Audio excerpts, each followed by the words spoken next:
नमस्कार साथियों, मैं श्रवण राज आप सभी को आपके अपने जोश नेट जेआरएफ के प्लेटफॉर्म पे स्वागत करता हूं। आप मेरे साथ यूजीसी नेट दिसंबर 2025 आगामी जो भी आने वाला एग्ज़ाम्स होगा उसके लिए तैयारी कर रहे हैं। ख़ास तौर पे यदि आपका विषय है यूजीसी नेट में अगर हिंदी है तो आप मेरे साथ करते हैं। आपको पता है कि आज की कक्षा परिचर्चा में हम लोग हिंदी साहित्य का इतिहास आचार्य रामचंद्र शुक्ल की पुस्तक को खासकर समग्रता के साथ सारांश और बहुत ही अच्छे तरीके से डिटेल्ड लाइन बाय लाइन हम लोग पढ़ते हैं, समझते हैं, जानते हैं कि क्या हमारे सबसे बड़ी बात आपको मैं बताऊं कि एग्ज़ाम में खास तौर पे हिंदी साहित्य का इतिहास आचार्य रामचंद्र चंद्र शुक्ल की जो पुस्तक है वहाँ से 100% क्वेश्चन आता है, लाइन लाइन से क्वेश्चन आता है। इसीलिए आप मेरे साथ पढ़ते हैं। आपको पता है इससे पहले कि हम लोगों ने अच्छे तरीके से वीर गाथा काल और भक्ति काल को समाप्त किया है। रीति काल में भी हम लोग सामान्य परिचर्चा कर लिया है। रीति ग्रंथकार कवि जो जानते हैं बिहारी घनानंद पद्माकर जो भी हैं के सब के बारे में हम लोगों ने पढ़ना शुरुआत कर दिया, जिसमें ये मेरी क्या है आज की दूसरी कक्षा है रीति ग्रंथकार कवि में।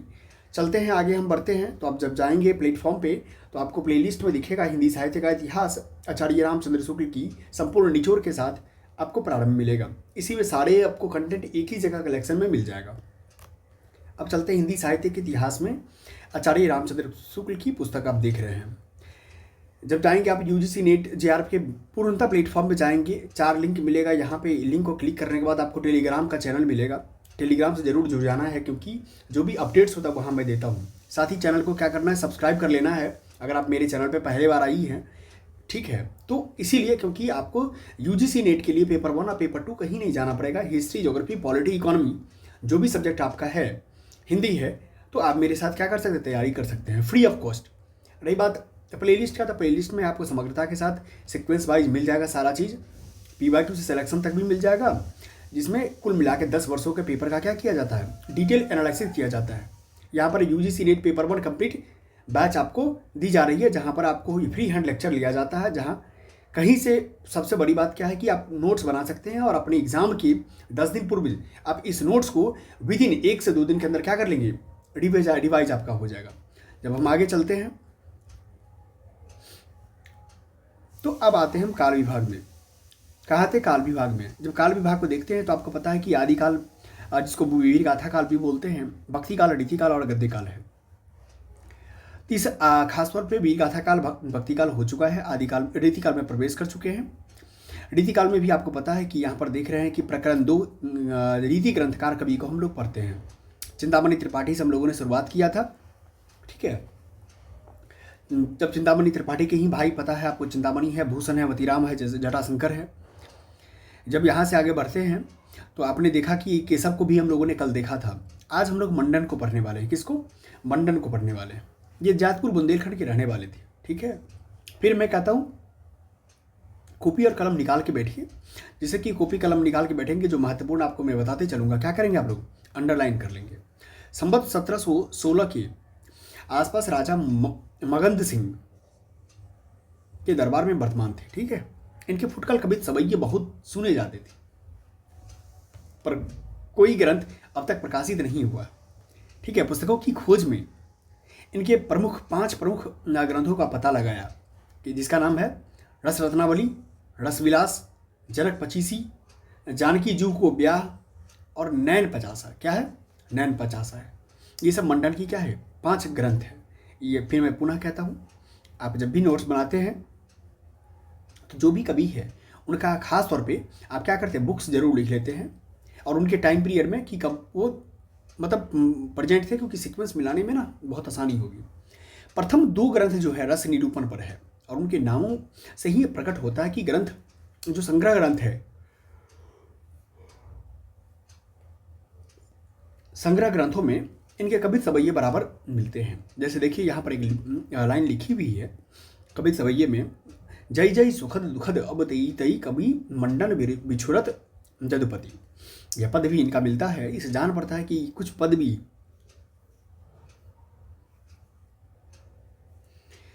अब बात आता है कि खास तौर पे आपने ये लाइन को देखा, जो पद इनके मिलते हैं उनसे ये बड़ी सरस कल्पना के भावुक कवि जान पड़ते हैं।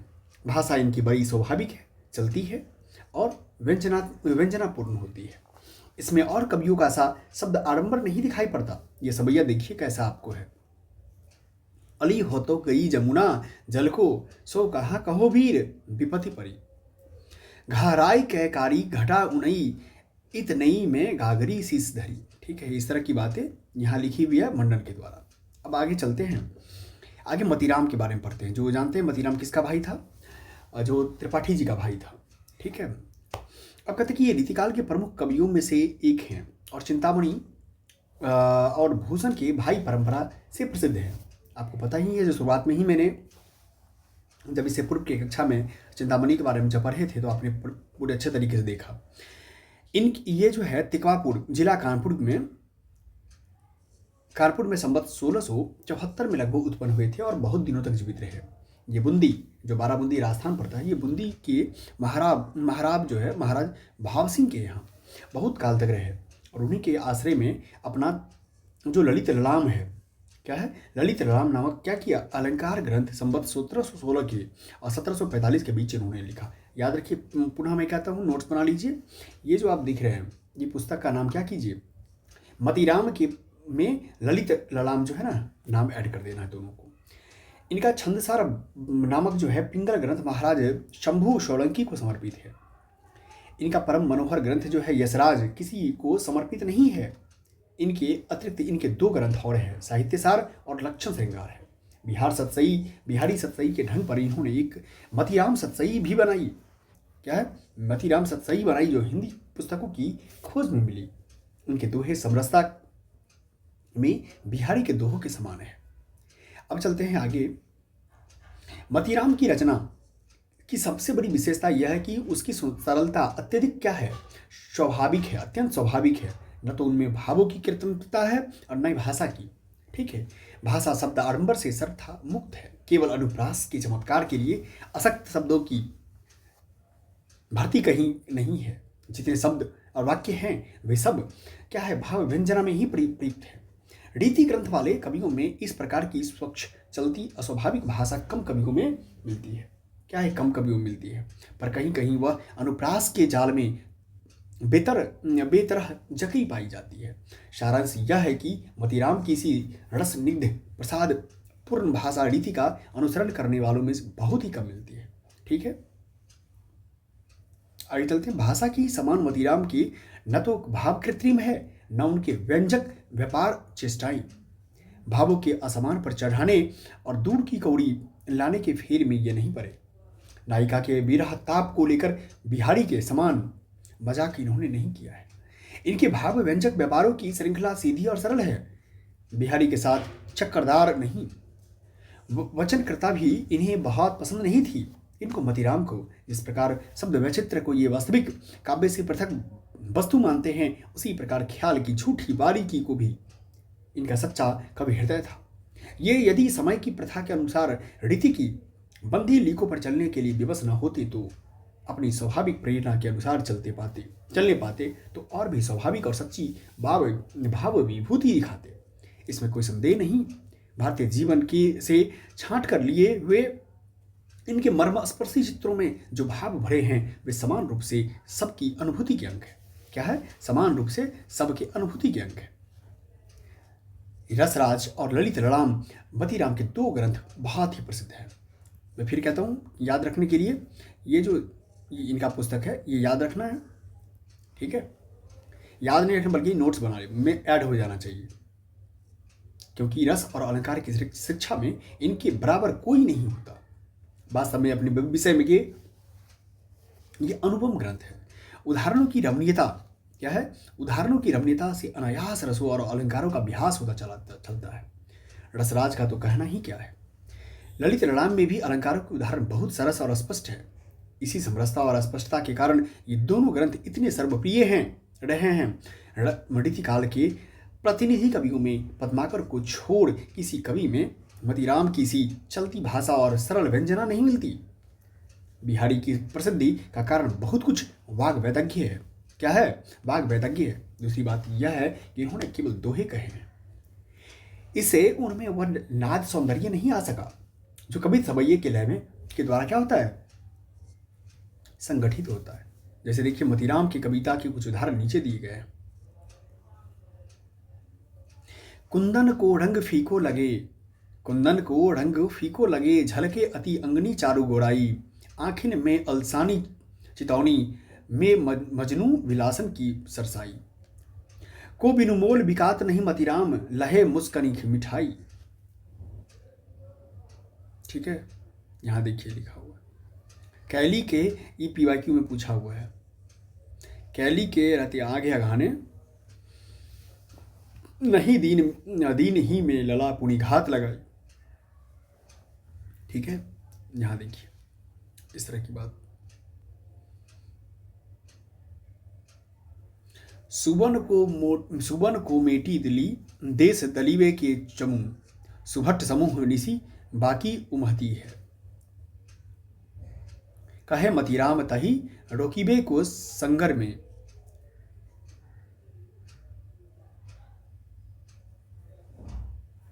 ये भूषण के बारे में अब हम कहाँ जाएंगे, मतीराम के बाद भूषण को पढ़ते हैं। वीर रस के प्रसिद्ध कवि चिंतामणि और मतीराम के भाई हैं। कौन है? चिंतामणि और मतीराम के भाई हैं ये। कौन? भूषण। इनका जन्मकाल जो है सब 1670 के आसपास होता है। चित्रकूट के सोलंकी राजा रुद्र ने इन्हें कवि भूषण की उपाधि दिया है, तभी से ये भूषण के नाम से ही प्रसिद्ध हो गए। इनका असली नाम क्या है इसका पता नहीं है, ये कई राजाओं के यहाँ रहे।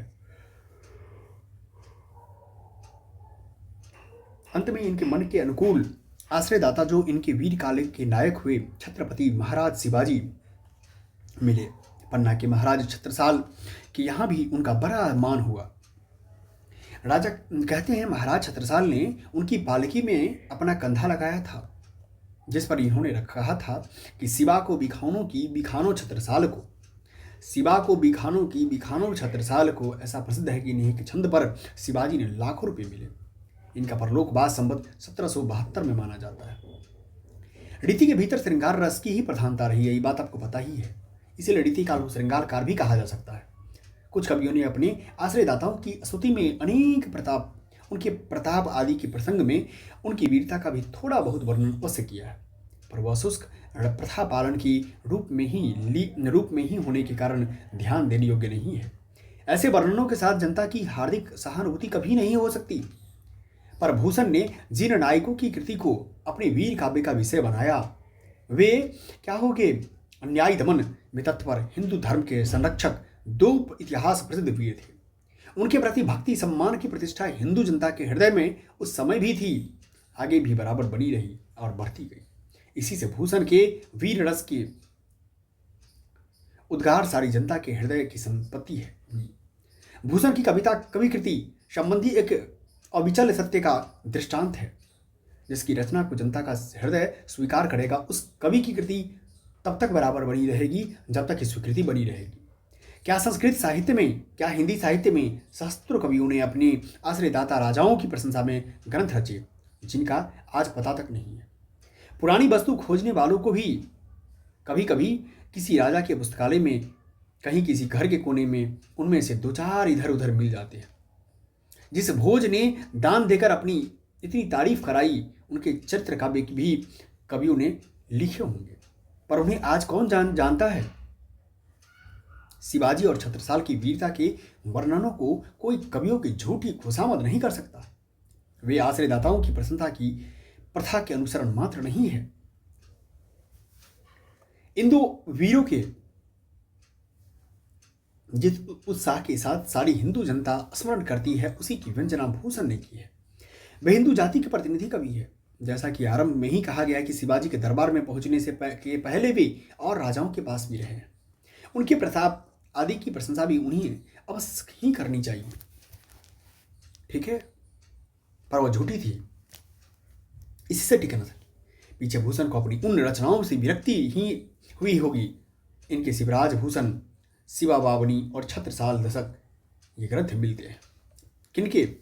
अभी जस्ट मैंने जिनके बारे में आपको मैंने बताया है, भूषण के बारे में, जिसको क्या कहते हैं, कभी भूषण की उपाधि मिला था। इनके अतिरिक्त 3 ग्रंथ कहे जाते हैं, भूषण उल्लास, दूषण उल्लास, भूषण हजारा। ये भी याद रखना है। जो कविताएं इतनी प्रसिद्ध है उनके संबंध में यहाँ यह कहना है कि वे कितनी ओजस्वनी और विदर्भपूर्ण है, पृष्ठ पेशन मात्र होगा। यहाँ इतना ही कहना आवश्यक है कि भूषण वीर रस के ही कवि थे। इधर इनके दो चार कवि तो श्रृंगार के ही मिले हैं, पर वे गिनती के योग्य नहीं है। रीतिकाल के कवि होने के कारण भूषण ने अपना प्रधान ग्रंथ शिवराज भूषण अलंकार के ग्रंथ के रूप में बनाया है। किसको? शिवराज भूषण को बनाया। पर रीति ग्रंथ की दृष्टि से अलंकार निरूपण के विचार से यह उत्तम ग्रंथ नहीं कहा जा सकता। लक्षणों की भाषा भी स्पष्ट नहीं है और उदाहरण भी कई स्थलों पर ठीक नहीं है। भूषण की भाषा में ओज की मात्रा तो पूरी है, पर वह अधिकतर अव्यवस्थित है। व्याकरण का उल्लंघन प्रायः है और वाक्य रचना भी कहीं कहीं गड़बड़ है। इसके अतिरिक्त शब्दों के रूप में बहुत बिगाड़े गए हैं और कहीं कहीं बिल्कुल गढ़ंत के शब्द गढ़े रखे गए हैं। पर जो कवित इन दोनों से मुक्त हैं वे बड़े ही सशक्त और प्रभावशाली है। कुछ उदाहरण नीचे दिए गए हैं। ये आपसे पूछा जाता है भूषण के बारे में। इंद्रजिमी जंभ पर बाबर सु अंब पर, ये पीवा क्यों है? ठीक है, ये इंद्रजिमी जंभ पर बाबर सु अंब पर, रावण सदंभ पर रघुकुल राज है, पौनवरी वाह पर शंभुरति ये नाह पर, ज्यों सहस्त्रबाहु पर राम द्विजराज है। ठीक है, राम द्विजराज है। इस तरह की बातें भूषण जी कहते हैं। भूषण वृतुंड पर जैसे मृगराज है।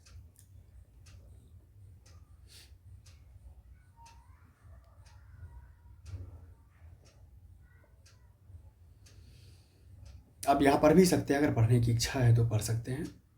ठीक है, क्योंकि डायरेक्ट यहाँ से टू दी लाइन नहीं बनता है, इसीलिए समझना जरूरी है कि इस पुस्तक को समझने के तौर पे रखना जरूरी है। ये सब भूषण कवि का है। अब हम चलते हैं आगे कुलपति मिश्र के पास। क्या है आगे? अब हम किसको पढ़ेंगे? कुलपति मिश्र को पढ़ेंगे। सबसे पहले जानते हैं कुलपति मिश्र कहाँ के रहने वाले थे? आगरा के रहने वाले माथुर चौबे थे। इनका नाम माथुर चौबे था और महाकवि बिहारी के भांजे प्रसिद्ध है। ठीक है, इनके पिता का नाम परशुराम मिश्र था। कुलपति जी जयपुर के महाराज जयसिंह बिहारी के आश्रयदाता के पुत्र महाराज राम सिंह के दरबार में रहते थे।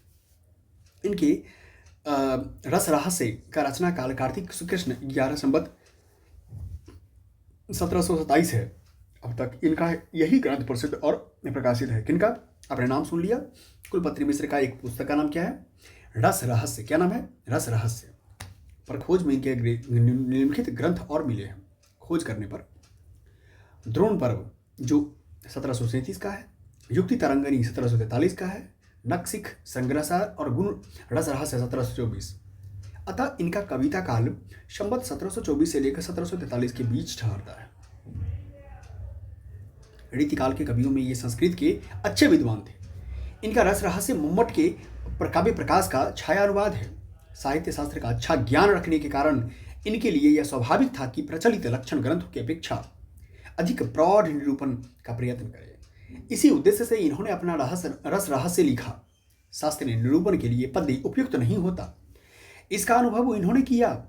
इससे कहीं अधिक कुछ गद्य वार्तिक भी रखा, पर गद्य परिमार्जित न होने के कारण जिस उद्देश्य से इन्होंने अपना यह ग्रंथ लिखा वह पूरा न हुआ। इस ग्रंथ का जैसा प्रचार चाहिए न हो सका। जिस स्पष्टता से काव्य प्रकाश में विषय प्रतिपादित हुए हैं वह स्पष्टता इनके ब्रजभाषा गद्य पद्य में न आ सकी। कहीं कहीं तो भाषा और वाक्य रचना दूर हो गई है।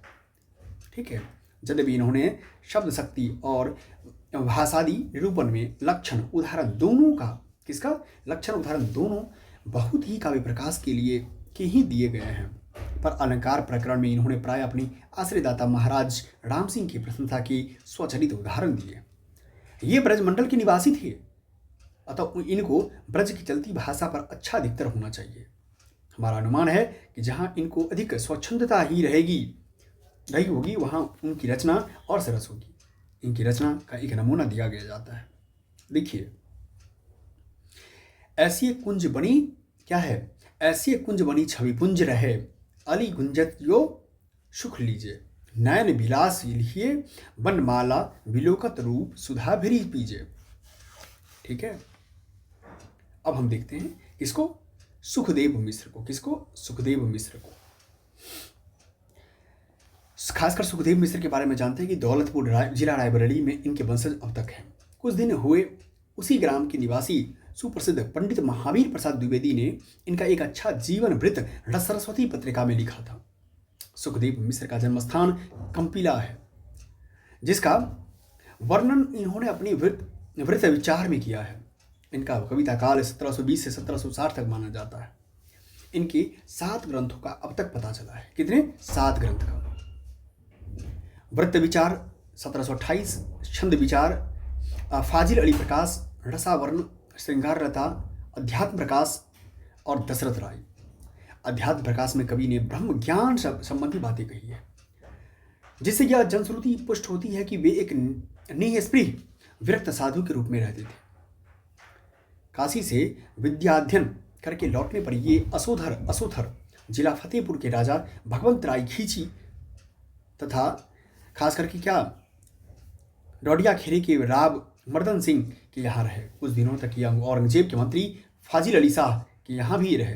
अंत में मुरारमऊ के राजा देवी सिंह के यहाँ गए और इनके बहुत आग्रह पर ये सुकुटुंब दौलतपुर में जा बसे।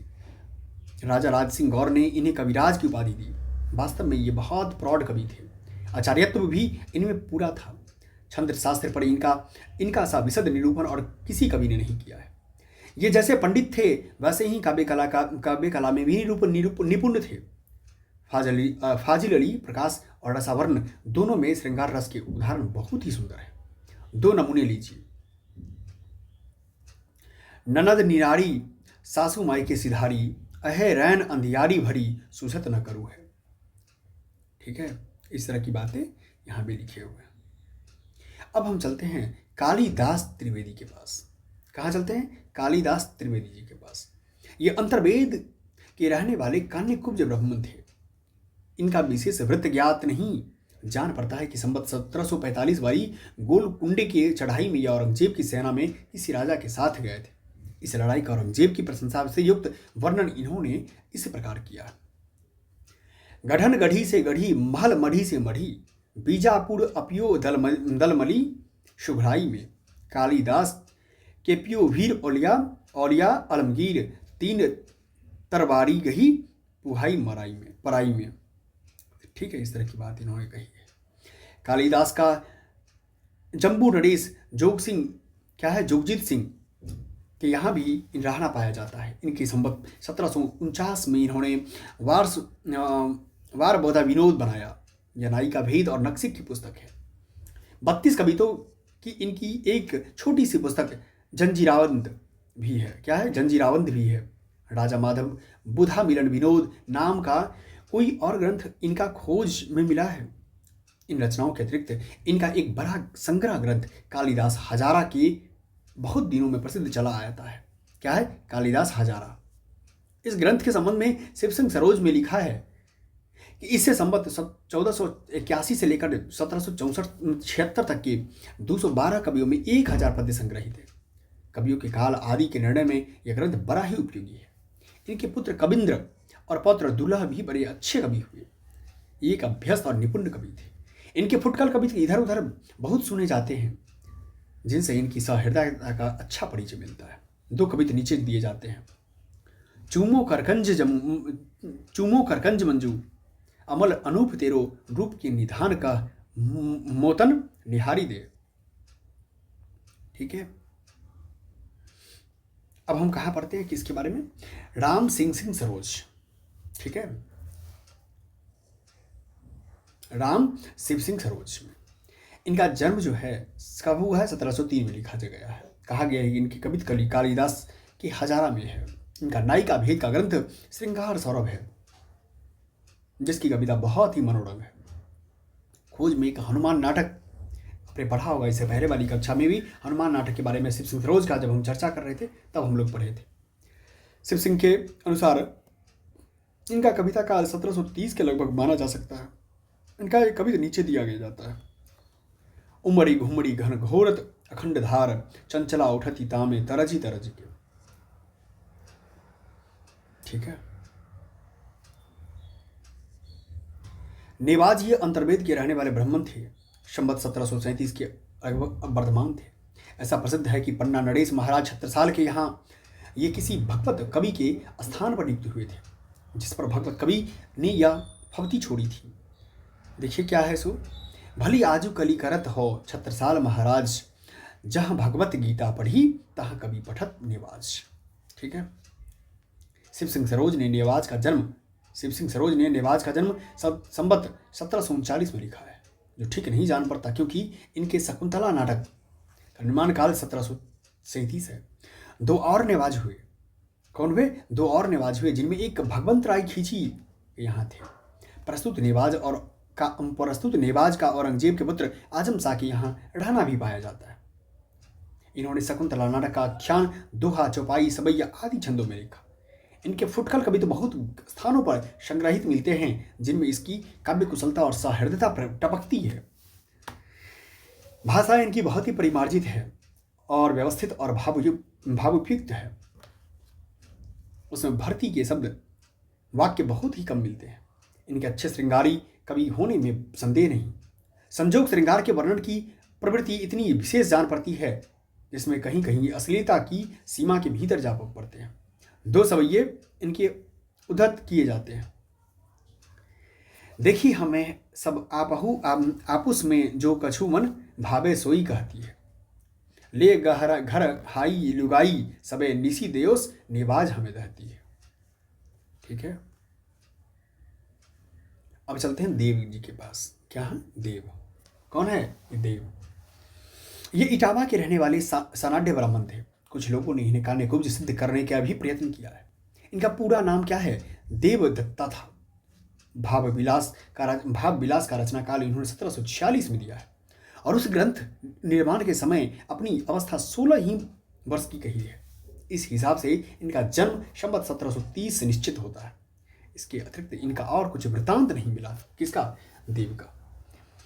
इतना अवश्य अनुमानित होता है कि इन्हें कोई अच्छा उदार आश्रयदाता नहीं मिला, जिसके यहाँ रहकर इन्होंने सुख से कालयापन किया हो।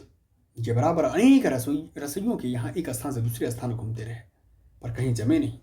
इसका कारण या तो इनकी प्रकृति की विचित्रता माने, या इनके कविता के साथ उस काल की रुचि का असामंजस्य। यही होता भी है वर्तमान में भी। आप अगर उस दौर में उस शासन के साथ अगर नहीं सामंजस्य बना पा रहे हैं, तो फिर आप टिक नहीं पाएंगे। इन्होंने अपनी अष्टयाम और भाव विलास को औरंगजेब के बड़े पुत्र आजम शाह को सुनाया था। क्या किया?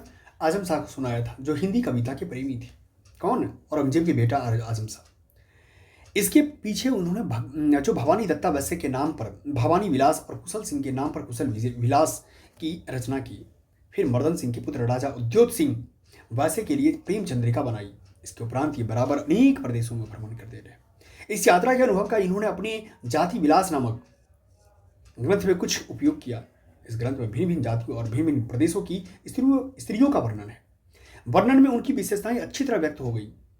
यह बात नहीं, इतने पर्यटन के उपरांत जान पड़ता है कि इन्हें एक अच्छे आश्रयदाता राजा मोतीलाल मिले, जिनके नाम पर 1783 में इन्होंने रसविलास नामक ग्रंथ बनाया। इन राजा मोतीलाल की इन्होंने अच्छी तारीफ, जैसे मोतीलाल भूप लाख पोखर लवैये जिनी लाखन खर्ची रची आखिर खरीदे।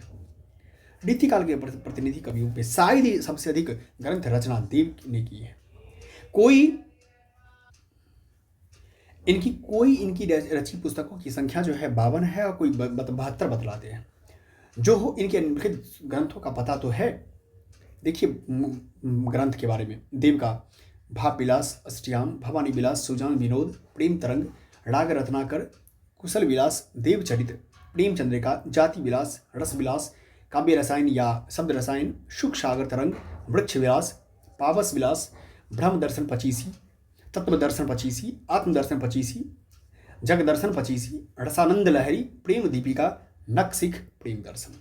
आपने देखा कुल मिला के 23 ग्रंथों की अधिक संख्या के संबंध में यह जान रखना भी आवश्यक है कि देव जी ने अपने पुराने ग्रंथों के कवितों को इधर और दूसरे क्रम में रखकर एक नया ग्रंथ प्रायः तैयार किया करते थे। इसी में ही कविता बार बार इनके अनेक ग्रंथों में मिलेंगे। सुख सागर तरंग प्रायः अनेक ग्रंथों के से लिए हुए कवितों का संग्रह है। राग रत्नाकर में रागनियों के स्वरूप का वर्णन है। अष्टयाम तो दिन के भोग विलास का दिनचर्या है, जो मानो उस काल के अकर्मण्य और विलासी राजाओं के सामने जो काल यापन विधि का ब्यौरा पेश करने के लिए बनी थी। ब्रह्म दर्शन 25 और तत्व दर्शन 25 जो कि व्यक्ति भाव का है। बहुत असंभव है अपनी कविता के प्रति लोक की उदासीनता देखते देखते उत्पन्न हुई हो। ये आचार्य और कवि दोनों रूपों में हमारे सामने आते हैं। यह पहले ही कहा जा चुका है कि आचार्यत्व के पद के अनुरूप कार्य करने में रीतिकाल के कवियों ने पूर्ण रूप से कोई समर्थ नहीं हुआ। कुलपति और सुखदेव जैसे शास्त्र के आभासी पंडित भी विशद रूप से सिद्धांत चिंता निरूपण का मार्ग नहीं पा सके। बात यह थी कि एक तो ब्रजभाषा का विकास काव्य उपयोगी रूप में हुआ, विचार पद्धति के उत्कर्ष साधन के योग्य वह न हो पाई। दूसरे, उस समय पद्य में ही लिखने की परिपाटी थी, अतः आचार्य के रूप में देव को भी कोई विशेष स्थान नहीं दिया जा सकता। कुछ लोगों ने भक्तिवश अवश्य और बहुत सी बातों के साथ इन्होंने कुछ शास्त्रीय उद्भावना का श्रेय भी देना चाहा। वे ऐसे ही लोग हैं जिन्हें तात्पर्य वृत्ति एक नया नाम मालूम होता है, जो संचारियों में छल बढ़ा हुआ देखकर चौंकते हैं।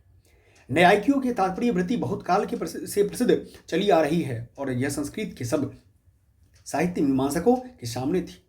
तात्पर्य वृत्ति वास्तव में वाक्य की भिन्न भिन्न पदों शब्दों के वाचार्थ को एक में समन्वित करने वाली वृत्ति मानी गई है। अतः यह अविधा से भिन्न नहीं, वाक्यगत अविधा ही है। रहा छल संचारी व संस्कृत की रस तरंगिनी से जहां से बातें लिया गया है। दूसरी बात यह है कि साहित्यिक सिद्धांत ग्रंथों से परिचित मात्र जानते हैं कि गिनाए हुए 33 संचार उपलक्षण मात्र है, संचारी और भी कितने हो सकते हैं। ठीक है,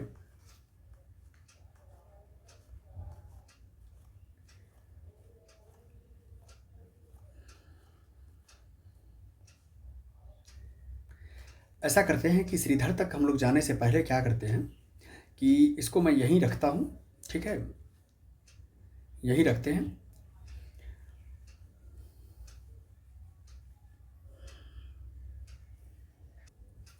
चलो ऐसा करते हैं, कंप्लीट कर देते हैं, कम से कम देव को कंप्लीट कर देते हैं इसमें। ठीक है, अभिधा लक्षण आदि सब शक्तियों का निरूपण हिंदी की ग्रंथ कवियों रीति ग्रंथों में प्रायः कुछ भी नहीं हुआ। इस विषय में का सम्यक ग्रहण और परिपाक जरा है भी कठिन। इस दृष्टि से देव जी इस कथन पर की है, अभिधा उत्तम काव्य है, मध्य लक्षणा लीन, उधम व्यंजना रस विरस, उल्टी कहत नवीन। ठीक है, यहाँ अधिक कुछ कहने का अवकाश नहीं। व्यंजना की व्याप्ति कहाँ तक है, उसकी किस किस प्रकार की क्रिया होती है इत्यादि बातों का पूरा विचार किए बिना कुछ कहना मुश्किल है, कठिन है। देव जी का यहाँ व्यंजना से तात्पर्य पहली बुझौली वस्तु व्यंजना का ही जान पड़ता है। यह दोहा लिखते समय उसी का विकृत रूप उनके ध्यान में था। कवित्व शक्ति और मौलिकता देव में खूब थी, पर उनके सम्यक स्फुरण में उनकी रुचि विशेष प्रायः बाधक हुई। कभी कभी वे बड़े पेचीले मजमून का हौसला बांधते थे, पर अनुप्रास के आडंबर की रुचि बीच में ही उनका अंग भंग करके सारे पद्य की कीचड़ में फंसा छकरा बना देती थी। भाषा में स्निग्ध प्रवाह न आने का एक बड़ा भारी कारण यह भी था, इनकी भाषा में रसाद्रता और चलतापन बहुत कम पाया जाता है। कहीं कहीं शब्द वह बहुत अधिक हैं और अर्थ बहुत अल्प। अक्षर मैत्री के ध्यान में इन्हें कहीं कहीं असक्त शब्द रखने पड़ते थे, जो कभी कभी अर्थ को अछन्न करते थे। तुकांत और अनुप्रास के लिए ये कहीं कहीं शब्दों को ही तोड़ते मरोड़ते और बिगाड़ते न थे, वाक्य को भी अविन्यस्त कर देते थे। जहाँ विपरीत भाव का निर्वाह पूरी तरह हो पाया है या जहाँ उसमें कम बाधा पड़ी है, वहाँ की रचना बहुत ही सरस है। इनका सार्थ सौष्ठव और क्या है प्रतिभा संपन्न कवि थे। इस काल के बड़े कवियों में इनका विशेष गौरव का स्थान है। कहीं कहीं इनकी कल्पना बहुत सूक्ष्म और दुराग। इनकी कविता के कुछ उत्तम उदाहरण नीचे दिए गए हैं। सुनो के परम पद उनो के अनंत मद, नूनो के नदी से नद, इंदिरा झुरे क्या है पड़ी। अब देखेंगे कुल मिलाकर के इन्होंने कई सारे ऐसी रचनाएं की है जो आपके सामने यहाँ क्या है प्रत्यक्ष दिख रहा है, आप पढ़ भी सकते हैं इसको।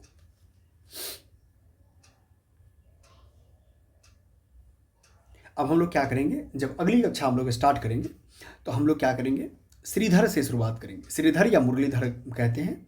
श्रीधर जो प्रयाग के रहने वाले ब्राह्मण थे, उनसे हम लोग नेक्स्ट कक्षा में क्या करेंगे, स्टार्ट करने वाले हैं। चलिए इसी तरीके से आप लोग क्या करते रहिए, कम से कम इसका जो है पढ़ते रहिए। हिंदी साहित्य का इतिहास आचार्य रामचंद्र शुक्ल बैच अब जाएंगे कोर्स वाले में, खासकर प्लेटफॉर्म पे। तो कोर्स वाले में शुक्ल बैच आपको एक जगह कलेक्टेड मिल जाएगा, उसको भी आप देख सकते हैं, क्योंकि एक ही जगह आपको मैंने सेपरेट कर दिया है, जिससे शुक्ल बैच के तौर पे आप ले भी सकते हैं। ठीक है, जाइए, बहुत बहुत धन्यवाद आपका, आप सभी का मेरे साथ बने हुए हैं। अच्छे से पढ़िए। Thank you.